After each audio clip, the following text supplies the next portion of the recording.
Every decision made 1 million years ago was made without certainty.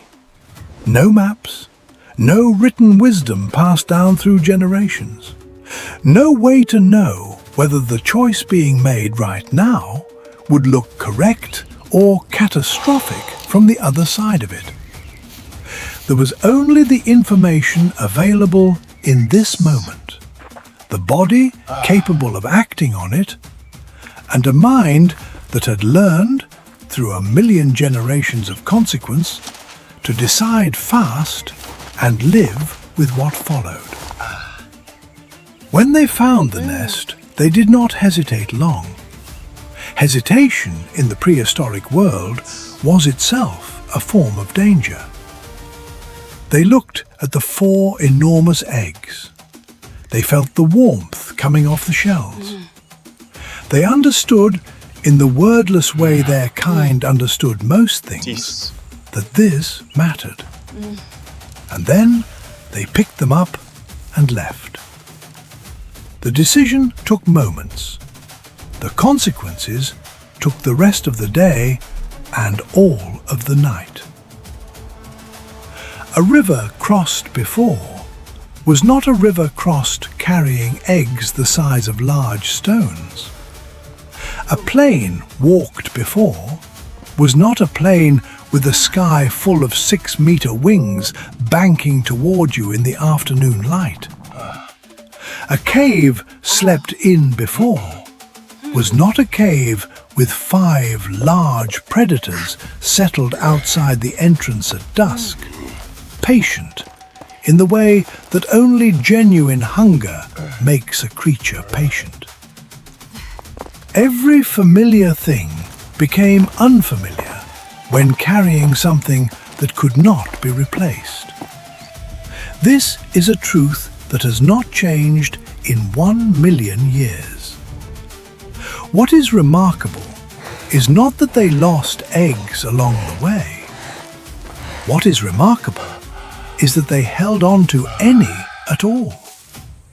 That they stood in the open against birds larger than themselves and chose not to run. That they maintained a fire through an entire night of sustained pressure without sleep, rationing wood, managing the flame hour by hour, keeping the circle of light alive against everything pressing in from the dark. That when morning came and 1 egg remained on the cave floor, they were still there beside it, still committed to a decision made in a dark ravine the afternoon before. Homo erectus is often described in terms of what it lacked compared to what came after. Smaller brain, less complex language, more limited tools. This framing misses something essential. The brain operating in that cave through the long night was not a lesser brain waiting to become something better. It was a complete brain, fully adapted to its world, already capable of the thing that matters most, holding a goal across time and pressure and loss, and continuing to move toward it regardless. This capacity, more than any tool or any fire, is what makes us what we are. It was already present. It was already working. 1 million years ago, in a cave on the African savanna, it kept a fire burning through a night that had every reason to go dark. 3 eggs became 2. 2 became 1. 1 became a thin crack spreading across a spotted shell at the first light of dawn. The man reached for his stone tool. The woman stopped him with her hand on his arm.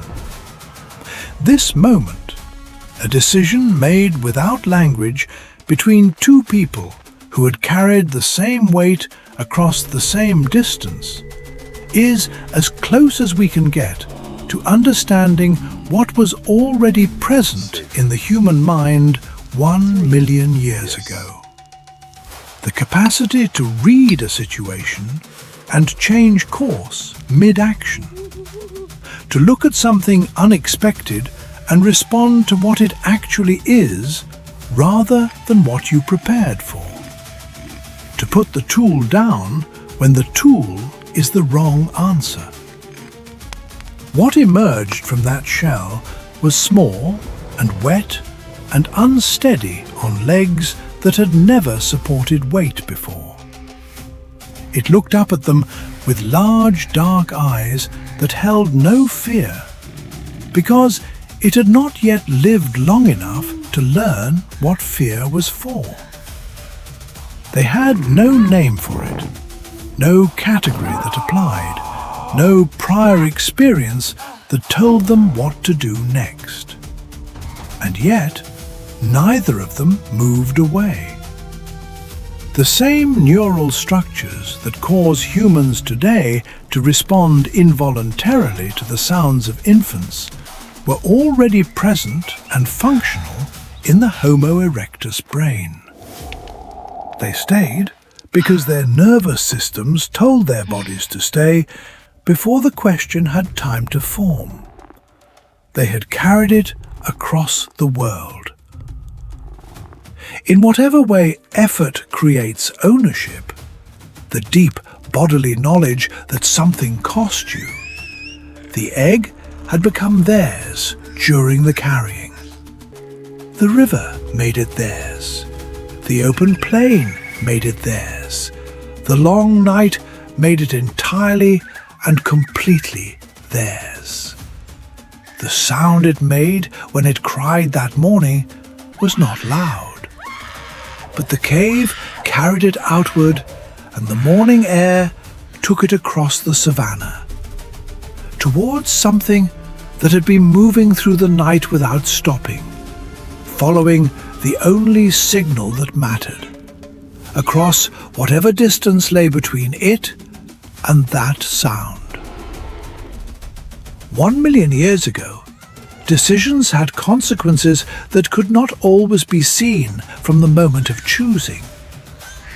These 2 had made every right choice available to them. They had simply not known, when they reached into that nest and picked up 4 warm, spotted eggs, what exactly they were deciding to carry home.